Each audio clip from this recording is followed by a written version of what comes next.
Okay, we have all 20 mythics from Final Fantasy, and in light of that, I thought it would be an awesome idea if we tiered them up based on how happy you will be to get them from a pack.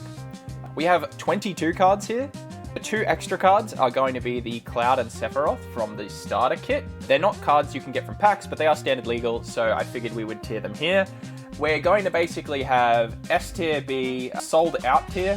Think of these as cards that are basically, you're going to struggle to find a copy of online. I suspect these will be in some of the highest demand cards. It's not just one of these cards, by the way. I did a little bit of thinking.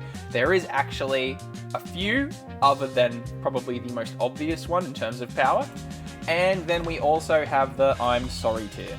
We're going to call this the tier for cards you get from your pack and you're briefly happy you got a mythic before you realize it's probably not going to be the kind of card you want. We'll just jump straight into it. We're going to start with an absolute haymaker. If you've been paying attention to the spoilers, there's been a lot of hype around this card, and unsurprisingly, Vivi is going to be our first sold out card. So I'm just pulling it up on Scryfall here just to show how this card works. Vivi is going to be probably one of the most premier spellslinger type cards going forward. This isn't just for Commander, this is probably for Standard, maybe some Modern as well.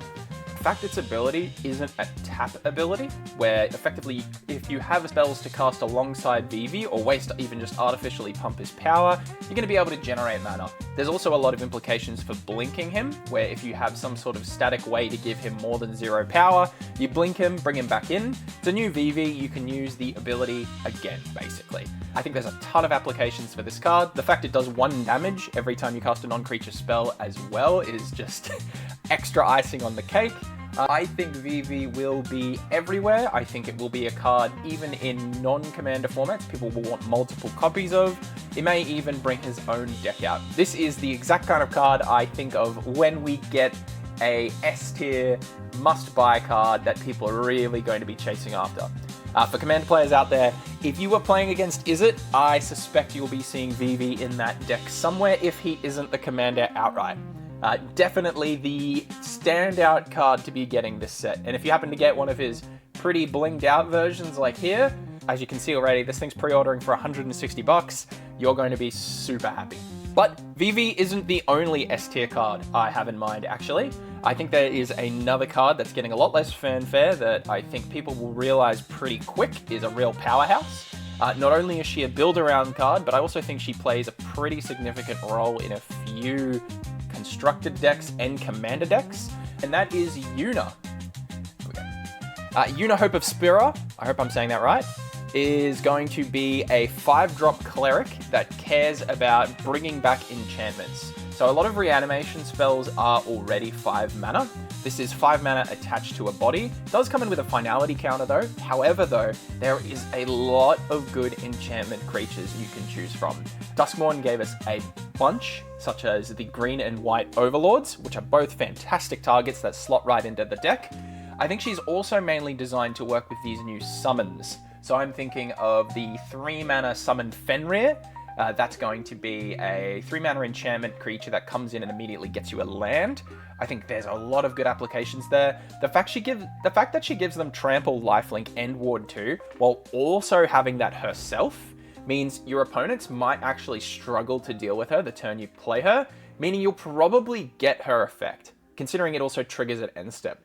I think there is a lot of intuitive power here behind this card, and I think it may even inspire a lot of new decks built around enchantment creatures, so mainly summons, but again, like I said, there's a lot of existing ones. Calyx is another enchantment creature that is particularly powerful. Outside of that though, I think as a commander as well, she'll be such a great commander. One of the big challenges you will have in that deck though, is you're going to have to figure out a way to mill cards to be able to immediately bring it out with her.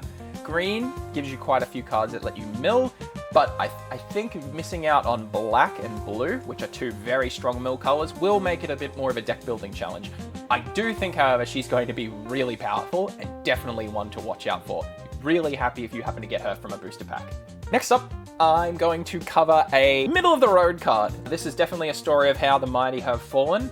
I want to talk about Dark Confidant, aka Bob. who 10 years ago was probably hailed as one of the best and most iconic Magic cards. Bob is actually back in this set, but I'm putting firmly in B tier. This is a card that is neither here nor there, still has quite a bit of value attached to it, but is definitely the kind of card that I think probably gets outshone nowadays, and I'll go into detail why. So Dark Confidant, aka Bob, is effectively a 2-mana way for black to be able to draw an extra card every turn. It does tax you some life to do that. This is the kind of card, though, where in Commander, losing a bit of life every turn when you have 40 is pretty negligible. It's definitely a very serviceable Commander card, but it does get outshone now. I think a few years ago that would not have been the case. But having said that, Dark Confidant is still a great card to get.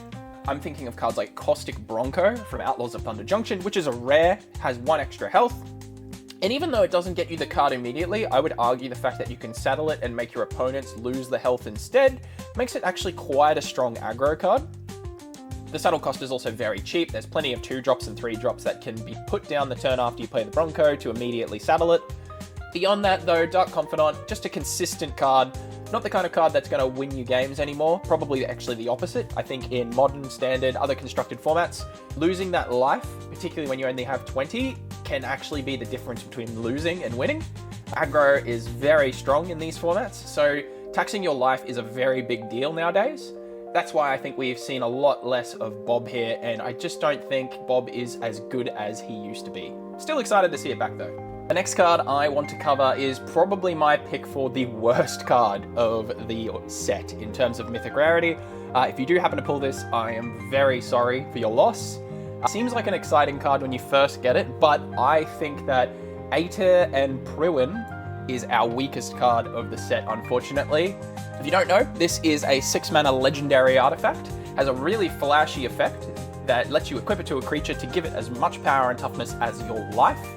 There's our first problem, in the sense that you need to be at nearly full life to really get this going. In Commander, that's a lot easier, given the fact you have double the amount of life.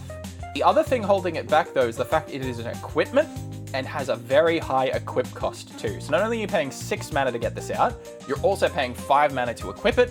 There's obviously ways around this, so Captain America might really like this, being able to auto-equip this. Having said that though, playing a card like this in a Commander game is 100% the biggest kick-me sign you can put on a player. If I see someone put this down, me and likely the rest of the table are all probably going to gang up on them for the next turn to try and get their life total down to really minimize the impact of this card. Equipment historically also has had a bit of a weakness in the sense that because you have to pay at sorcery speed to equip it, a lot of smart players will actually remove the creature you are trying to equip it to in response. Meaning, effectively, this just is 6 mana to sit around and do nothing. The other strike against this card is the fact that it doesn't give any keywords, particularly Trample. You might want to equip this to a creature with Trample, but the fact that that's an extra hoop to jump through, if I get a big 40-40 and swing at you and you block it with a 1-1 fish, that feels pretty bad, if you ask me. And I do think ultimately that is just one too many hoops for this card to have to jump through. Unfortunately, despite being such a cool looking artifact, I don't think this one will cut it. Onto our other artifact of the mythic rarity, we have Buster Sword, which thankfully, despite having the weakness of being an equipment, I do think makes up for it at least a little bit. Buster Sword I'm rating middle of the road. For Buster Sword, it's a 3-mana equipment with a very generous equip cost of 2. There are a lot of cards that actually let you discount that in the Final Fantasy set as well, and the payoff for being able to attack with this thing is actually pretty strong.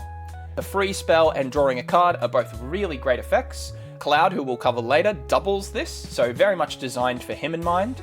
I think all variations of Cloud do really like this card.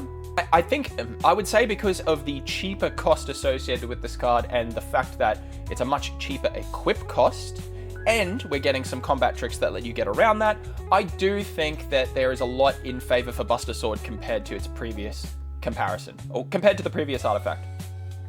I do think, though, being an equipment still does hold it back. You are going to really need to cater to the fact your deck runs equipment to really get the most out of this card, but I don't think it's impossible, and I think it's much easier to do with this card. Definitely middle of the road, simply because of the fact it is an equipment, but I suspect that this card will probably carry a pretty big price tag, given the fact it's such an iconic card from Final Fantasy. And because of that, we'll put it firmly in B tier. Next, we're going to talk about Cloud from the main set. This is a 2-mana Cloud, the cheap Cloud of the bunch. He is 2 white, which is a little bit more of a restrictive mana cost, but his effect is definitely worth the payoff. Search your deck for any equipment card and immediately put it in your hand. We've seen this effect before. This is Stoneforge Mystic, which was a very powerful card, quite a well-played card. What separates Cloud from this card is the fact that when he is equipped, so on the battlefield and attacks, he will double triggers. That's not only equipment attached to him, but also any abilities he might have. So if you have a way to give Cloud an ability, that also does count for him as well. As I said earlier, this Cloud is absolutely made for the Buster Sword. I do, however, think that his main utility will be the fact that he can effectively draw you a specific card. There are a lot of really good cards you could probably want to find with this. One of the weaknesses of Corey Steelcutter, if you can believe that deck has a weakness, is sometimes it doesn't draw that card. And Cloud is a way to always get Corey Steelcutter because it is an equipment. I do think you will probably still want to build Cloud with Buster Sword, and I think if you do that, it will be totally fine. One of the things you'll have to do, though, is you'll have to figure out a way to keep Cloud alive and protect him from your opponent, who will undoubtedly try and remove Cloud the moment you try and equip him. I do think because of the power of being able to double triggers, Cloud definitely cements himself as a pretty high potential card, and he'll be our first card going in A tier today. He doesn't need to stay on the board to do his effect too, which I do really think gives points in his favor. And while we talk about Cloud, we might as well cover Sephiroth as well. This is one of the 2 Mythic Sephiroths. This is the 3/3/1 that you'll find in booster packs. This card, interestingly enough, flips over into the first ever creature that gives a permanent emblem. This is an effect that cannot be removed, and the emblem is really strong. This is the text of another powerful, well-known card in Magic called Blood Artist. This kind of effect is commonly used in a strategy that involves sacrificing your own creatures, usually to tax your opponent and take them out of the game. Yeah, it's called Aristocrats, and I think Sephiroth fits exactly into that kind of strategy. In Standard, there isn't really a strong Aristocrats deck at the moment. There are a couple on the fringes. We have a lot of pieces that could potentially support that deck, and maybe Sephiroth is the final piece of the puzzle. I do think Sephiroth will be in very high demand, just because he's such an iconic character, and I do think this is a powerful card in its own right. When you enter the battlefield, you can immediately draw a card with him. There's a lot of cards that care when they die. I'm thinking of stuff like Nesting Bot, Infestation Sage, which replace themselves when they die. These are the perfect candidates to throw away to Sephiroth. There's even cards in red that when they die, like Heartfire Hero, deal damage to the opponent, which could be good in an aggressive kind of deck. Rakdos and Orzhov, probably the 2 main colors Sephiroth probably pairs best with too, so maybe you'll run him with those. Now, in Commander, him being 1 color does restrict him a little bit in terms of what you could run alongside him. He could be a great commander in his own right. However, I do suspect he'll probably be part of a wider sacrifice-themed deck. As the kind of card that you play, you immediately sacrifice 4 things and flip over. Outside of Commander, that is quite difficult to do. One of the challenges you will have is being able to remove a bunch of creatures with Sephiroth and keep him alive. So one of the easiest way to do that traditionally would be to wipe the board with Sephiroth on. Unfortunately, because Sephiroth is also on the field, you're not going to be able to keep him alive and therefore won't be able to flip him. I do think there's cards like Toxic Deluge where you could effectively do -2/-2 so that Sephiroth survives and you kill a bunch of 1/1s or 2/2s. That could be a way. You'll have to think outside the box though to do it. I do think, however, because of that, Sephiroth will definitely be a high A tier card. Lots of potential, lots of power. We'll be really happy to get him. Next up, we'll talk about another Sephiroth-orientated card. This is Nibelheim Aflame. Fittingly enough, this card has flashback, which is, given the fact it is based on a flashback from its respective game, Nibelheim Aflame is a new version of Chandra's Ignition. This is a pretty popular commander card that is used to deal damage to a bunch of creatures and players equal to the power of the creature you choose. This card is 2 mana cheaper, which definitely gives it a big upside. However, it doesn't target players, and I do think that is an important point here. Being able to cast it for its flashback cost as well is pretty useful to replenish your hand if you lose it. Commander is a format where we already have a ton of ways to draw cards though, so this effect is certainly diminished. I do think there is potential in this effect, however, because you can cast it from your graveyard without paying its flashback cost. So the text does say, if it was cast from your graveyard, discard your hand and draw 4 cards. That doesn't mean you need to pay its flashback cost. We can use Snapcaster Mage, Songcrafter Mage. There is a lot of cards that actually are able to cast cards from your graveyard for their original cost. So if I cast Snapcaster Mage, I can cast Nibelheim Aflame for 4 mana, still get its effect, and I think that could be really good. The other thing that does as well is casting a Snapcaster or Songcrafter Mage gives me a body to immediately target with this spell. I do think that makes it a little bit niche, but I do think that makes up for its expensive flashback cost and does give it a little bit of oomph. I will point out though, if the creature you're trying to target with this spell does get removed in response, this card will whiff, and I do think that is definitely a weak point in this card's favor. However, I do think in the right deck, this card has quite a lot of potential. Definitely doesn't replace Chandra's Ignition, but I do think it probably is worthy of C tier, niche, but potentially powerful in the right circumstance. Next up, let's talk about Traveling Chocobo. This card is definitely one of the best cards of the set. Landfall, in particular, is a very popular mechanic in Magic the Gathering. This is the effect where when a land enters the battlefield, some cards do an extra thing. This card immediately slots into those decks as a way to double up landfall triggers. Bird's Peace is a lot less relevant. Having 2 health isn't as strong as you might like it to be, but the fact that this can also let you play lands from the top of your library gives it a little bit of extra oomph, and also doubles landfall triggers. So, man, there's stuff like Field of the Dead being able to trigger twice, plenty of powerful landfall cards coming to standard as well that this will double up on, and I suspect Traveling Chocobo will be really sought after to go into any deck that cares about landfall. Pretty simple explanation. But I think because of that, this card is easily a sold out card that will be in high demand. Next up, let's talk about Kefka Court Mage. This is a 5 mana wizard that immediately enters the battlefield and does a pretty useful effect of drawing you a bunch of cards. He also triggers it when you attack, so he becomes a bit of an engine that your opponents have to address.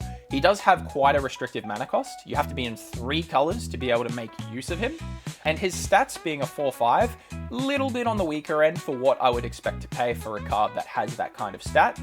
However, he does provide you consistent card draw, which is a really important factor. And he also hates out your opponent's hand. If your opponent has 1 card in their hand and you make them discard it, this is great. Honestly, you also have to discard for the record, but you have a lot more control over what you discard. You're going to be wanting to discard cards with multiple types, so enchantment creatures, for example, would draw you 2 cards. And even if your opponent discards a land, that means Kefka comes in, you make your opponent discard a card, and you draw 3. And I do think that's really powerful. The second mode on Kefka is a little bit of a fake out. I don't think most of the time you're going to be doing this. 8 mana is so expensive for this effect. And the flip side of him, which let's have a look at now, whenever an opponent loses life during your turn, you may draw that many cards. I think that effect, while flashy, substantially isn't as useful as Kefka's other ability. I think being able to discard, make your opponent discard and draw cards, far better. Not to mention, Kefka also says each player. So this means that effectively, if in a 4-player game like Commander, you will draw at least 4 cards when you play Kefka, which I think makes him phenomenal in Commander. And like I say, the 8 mana is sort of there as a sort of sweetener if you do have nothing better to do. I personally don't expect Kefka will be flipping over too much. 8 mana is a lot to pay, even if it does make your opponent sacrifice something. Having said that, it is also sacrifice a permanent of their choice, meaning if your opponent has a problematic creature you're looking to remove as well, Kefka says sacrifice a permanent, which basically means they're going to throw away a land. It doesn't say non-land permanent, which means you probably won't get rid of the creature that you're trying to remove when you flip him, which is probably points against him. I would say because of that, Kefka is definitely high B in terms of potential. His cost does make him very narrow. You need to be in Grixis colors to be able to take use of him. Grixis is very strong in Commander as well though, so he does fit into a lot of strategies. Having said that, I do think he is held back a little bit by that. Definitely a very good card though. Next up we have Terra Magical Adept, and I am very excited about this card. This is a 3 mana mill 5 effect and gets you an enchantment. As I've sort of alluded to already, enchantments are very powerful types of cards. This isn't only just enchantments, you can game this to get enchantment creatures, for example. Contrary to being in red and green, she is actually a 5-color creature, meaning if she is your commander, You may actually be able to run all the types of colors you want, making her a pretty interesting saga or enchantment commander. Outside of that, though, I think she is a real role player, for lack of a better word, where you will play her early, get an extra card, mill some cards to your graveyard to be able to set up for them later, and you can transform her later if you don't have anything else to do with your mana to be able to present a pretty viable threat. I definitely think she is worth running. Terra, definitely one to watch. She's firmly top of A for me. Let's cover Sephiroth Planet's Heir next. This is one of the 2 mythics you'll get in the starter bundle, and this Sephiroth is interesting. He is the kind of card that buffs himself as your opponent loses creatures. He has Vigilance, meaning you can swing with him and still have him be a pretty sizable blocker. And he does clear the board when he comes in. I do think he's a pretty basic card, but he is pretty effective at what he does. The thing that will hold him back is probably his mana cost. 6 mana is a lot to pay for all of this.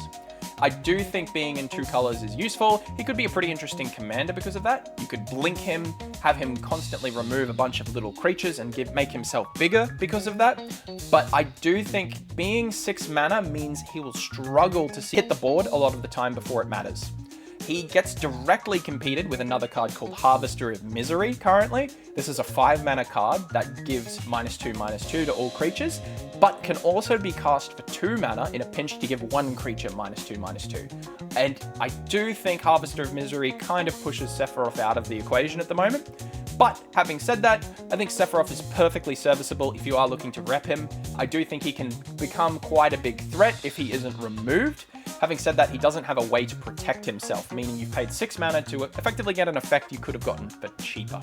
I would place him totally ordinary in B tier. Now we'll cover Cloud, who's the other mythic from the starter kit. Cloud Planet's Champion is a very interesting effect. He gives himself indestructible and double strike on his turn as long as he's equipped, and equipped spells that target him cost 2 less to activate. So as I alluded to earlier, Buster Sword has an equip cost of 2, meaning you can immediately equip it to Cloud the moment you play Buster Sword, which is going to be fantastic, honestly. This is definitely the best Cloud to use Buster Sword with. You have the other Cloud to go find Buster Sword, and this Cloud to equip it to. It's a bit of a combo, if you ask me. Having said that, it still suffers from the same problem that equipment decks will have, where Cloud needs to survive the act of being equipped before he gets indestructible. So your opponent will go for the throat him, or potentially just get lost him, remove him in some form before he's able to be equipped and therefore indestructible. If you can equip this Cloud though, you are going to wreak absolute havoc. I think that makes this Cloud a very fun commander, personally, and potentially has a way in Standard if there ends up being a strategy where you can protect him as you equip him. That could also be in the form of instant speed equip. We had a blue 1 mana card that lets you equip an artifact at instant speed. Let's say your opponent tries to remove this Cloud, and then you immediately respond by casting a spell that equips him, therefore making him indestructible before their spell hits, and therefore beating them out. I do think it's important to consider that, and I think Cloud Planet's Champion has some potential because of that. Definitely one to watch. Overall, I'll be putting Cloud bottom of A, right next to his other self. Next up, we're going to cover Absolute Virtue. This is an 8 mana Absolute Behemoth.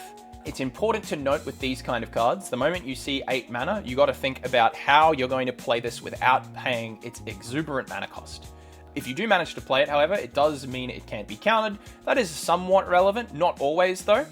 The main thing this card does is it gives you protection from each of your opponents. So any effects your opponents will try to do will probably be denied. Similar to equipment that made something a 40/40, giving something protection from each of your opponents sounds very good, but unfortunately Absolute Virtue here can still be removed. And removal is everywhere.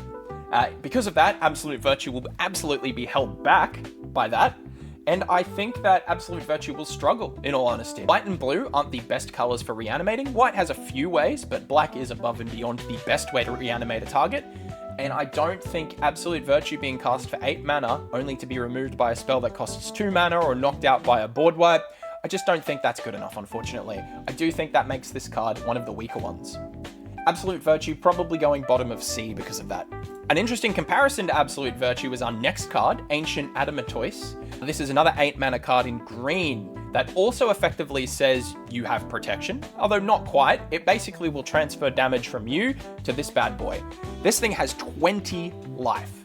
It is very tanky. It also has Ward 3, meaning your opponent trying to remove it won't be able to do so very easily. They'll need to pay it. If their 2 mana removal becomes 5 mana removal, you'll have ways to protect this, and also to top it all off, if this dies, which it probably will, it makes you 10 tapped treasure tokens, meaning you can play whatever you want the next turn. Above and beyond, I think this is so much better than Absolute Virtue.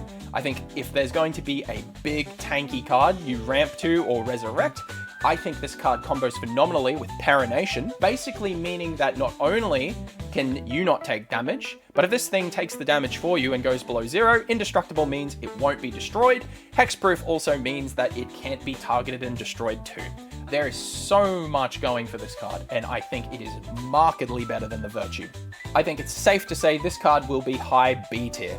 Next up, we have Clive, Ifrit's Dominant. Now, Clive is another one of these cards that flips over. I think it's really important we evaluate each of these cards based on their front side first. You need to actually have Clive stay on the battlefield before you can flip him over, and if you do, he basically turns into something that will fight something and generate you mana, which is great, right? But the main thing we need to know with Clive is what will he do when we play him immediately. Clive will effectively let us draw and discard equal to the amount of red pips we have. He himself brings 2 to the table. It's not unreasonable to think a red deck running him may have a handful of other items. Interestingly enough, if your opponent chooses to remove Clive before you get to use his effect, so his effect goes on the stack, your opponent says, right, I'm going to remove this Clive, you can choose to not discard. So you're not going to get bricked if you start the discard process, your opponent removes him, and then you have no red pips. Having said that, I do think cards like Clive are very interesting, being able to refuel a hand. That's probably where he's going to see the most play. I think being 6 mana, once again, if this sounds familiar, will hold him back. There will be high moments where you set up a bunch of red artifacts and enchantments, non-creatures that can just contribute to Clive's draw effect, and you'll draw a whole hand and you'll be ready to go again. Red has historically struggled with card draw too, so I think there's a lot of points in favor because of that. And generally, that's why I would put Clive at middle of B tier. Next up, we're going to talk about Emet-Selch Unsundered. This is a very unassuming 3-drop that will draw and discard you whenever it enters an attack. It has Vigilance with 4 health, meaning that as an early game blocker, it can attack and also be very good defensively, while also consistently discarding and drawing. The fact it draws first as well is great, means if you draw the card you don't want, you can immediately chuck it away and keep your current hand. He arms your graveyard, effectively leading into what he transforms into. All this drawing and discarding will be incredibly valuable for the mid to late game because it lets you sculpt your hand into what you want. He doesn't have to be super flashy to be really effective. I think Emet-Selch is very powerful. If he does manage to transform, which is having 14 cards in your graveyard, he also turns into a very powerful Underworld Breach, Yawgmoth's Bargain type of card where you can play any cards from your graveyard. He is a 6/6 with Vigilance too, effectively demanding that he needs to be addressed before he flips over, while also still sculpting your hand and getting value. This is a very basic looking, but incredibly powerful card. You cannot sleep on this card, and I think, for that reason, Emet-Selch easily S tier. Next up, we have Lightning, Army of 1. This is a first strike trample lifelinker. If it deals damage, you can effectively double the amount of damage until your next turn that player would take. Definitely a more commander-orientated effect, but I suspect you'll be looking for ways to give her haste to be able to really empower her. Because what I think you will do with her is try and get in and damage with her. She has trample, meaning she can't be blocked easily. And then after that, you're going to be slinging lightning helixes and burn spells at your opponent, which will effectively deal double damage. I think that's a little bit narrow, but I do think in the right situation could be very powerful. I think this will also be a really interesting commander card where you attack someone with lightning, then do a little bit of politics to get the rest of the table to gang up on that player to really cash in on the double damage they would take. I think lightning is bottom of B because of that. Next, I want to talk about our 2 flashy mythic summons of the set. Summon Bahamut is a 9 mana colorless summon, meaning you can put this in virtually any deck, and for 9 mana, you can attempt to take over the game. Now I say attempt because most of the time, Bahamut probably isn't going to insta-win you the game. His final mode, Mega Flare, will take you 3 turns to get to, and, depending on the state of the board, won't actually close out the game, which if a 9 mana, you kind of want to be doing that. Compares pretty closely to Portal of Phyrexia, which is another 9 mana colorless artifact that effectively shuts the game down and turns it into your favor. Bahamut echoes a little bit of that. I'm going to want to reanimate this card, almost certainly. I think enchantment decks that run some form of enchantment retrieval, such as Yuna being able to enchant this and bring this back, they will definitely consider Bahamut. The next summon we're going to cover, though, I reckon will be a better target overall.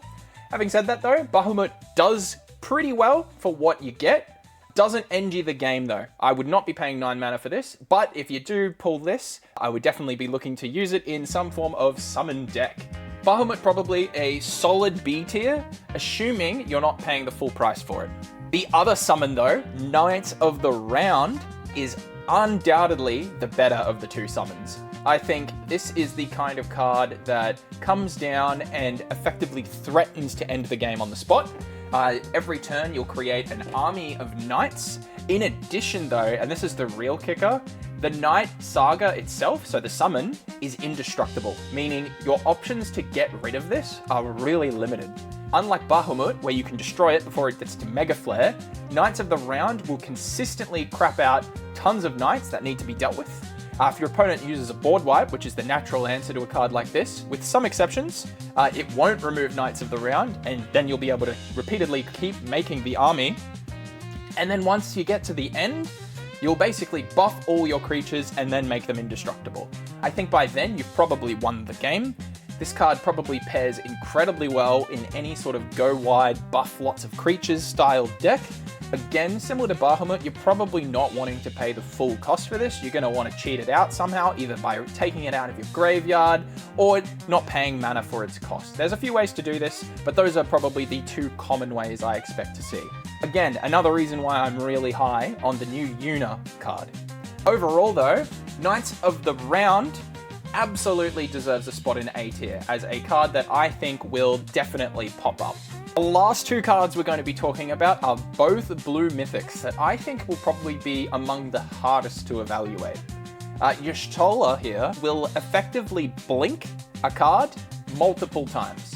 Y'shtola here serves as a blink matters type creature, but also has the interesting text of doubling end steps. So not only does she work in a blink deck, but she's going to care about cards that care about giving you benefits at the end of your turn. The example I can think of is Unholy Annex, which will draw you a card at the end of your turn. If you had that out with Y'shtola, you would do that twice. Obviously, if you didn't have a demon out, you'd be taking 4 life, but Y'shtola will work in a deck that aims to capitalize on both parts of that. She may even lead a deck that does that. There are a few tricky cards in blue that could benefit from that. However, I do think she's more likely to be a role player in a commander deck that cares about that. I think being 6 mana probably prohibits her from appearing a lot of constructed. Having said that though, I think in Commander, where there is so many more options, Y'shtola will definitely find a home, and I think she'll be one of the powerhouse game-winning threats in that kind of deck.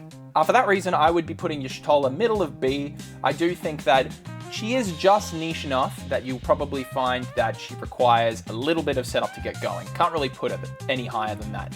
In the deck she does belong in though, she will be an absolute powerhouse. And then the final card of the day is a very, very strange one. This is Gogo, Master of Mimicry. He has 3 mana, and he's a 2/4. These are probably among the best stats you can have for a 3-drop with 4 health. Really is important for an early game creature, since it dodges Lightning Bolt, Smite. It dodges a lot of 3 damage instants and sorceries, while also being able to trade up against a lot of creatures.